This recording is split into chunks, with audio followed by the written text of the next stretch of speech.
ఇవన్నీ డిజైన్లుగా చేసేసారు అజంతాలో. కాకంటే కాలక్రమేణా వాతావరణ మార్పుల వల్ల ఇవి కనుమరుగైపోతూ కాదు, వాతావరణ మార్పుల వల్ల ఇవన్నీ ఊడిపోతూ వచ్చేసాయి. ఇక్కడ అయితే చిన్న చిన్న రూములుగా అయితే వీళ్ళు సెట్ చేసి పెట్టుకున్నారు. అప్పటి కాలంలో వీళ్ళు ఉండే రూములుగా ఏమో ఇవి. ఈ అజంతాలో చూడండి ఎంత చిన్న రూములు, ఎంత చిన్న ద్వారాలు.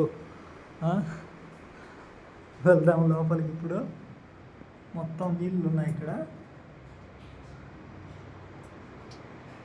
కొండ బండల్లో నుంచి నీళ్ళు కారుతూ ఉన్నాయి. దీంట్లోకి అయితే వెళ్ళొచ్చు. హలో.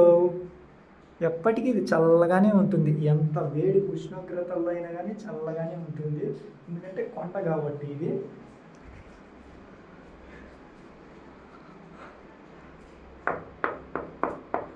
కొండ లోపల ఉన్నాను.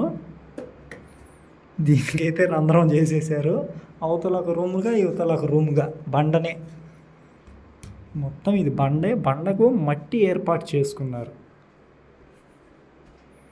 అవతలగా ఒక రూము,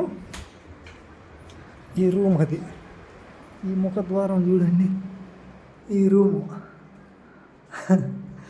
ఇది చిన్నగా ఉండింటుంది. బండని ఎవరో చెక్కేశారు. అబ్బా, ఇట్లాంటి కళా సంపదల్ని చూస్తున్నందుకు మేమెంతో అదృష్టం చేసుకున్నామని చెప్పాలి. చూడొచ్చు ఇక్కడ కొండ చెక్కిన నిర్మాణం ఇదంతా ఒక లెవెల్లో ఉండింటుంది. ఇంకా దీన్ని అంతా క్లీన్ చేసి ఇలా వరండాగా చేశారు. ఇంకా కొండ పై భాగాన రూములుగా చేశారు. ఇదొక రూము.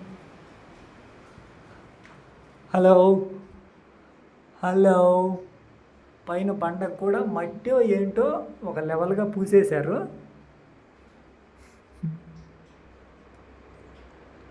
ఇది మట్టి కాకంటే ఇక్కడి మట్టి కాదు, ఇప్పటి మట్టి కాదు. మొత్తం చల్లగానే ఉంది. చాలా చల్లగానే ఉంది ఇదైతే. అలా మేమైతే అజంతాలో అద్భుతాలని చూస్తూ ఆనందిస్తూ మీకైతే చూపిస్తున్నాము. చాలా సంతోషం మాకైతే ఎప్పటికీ.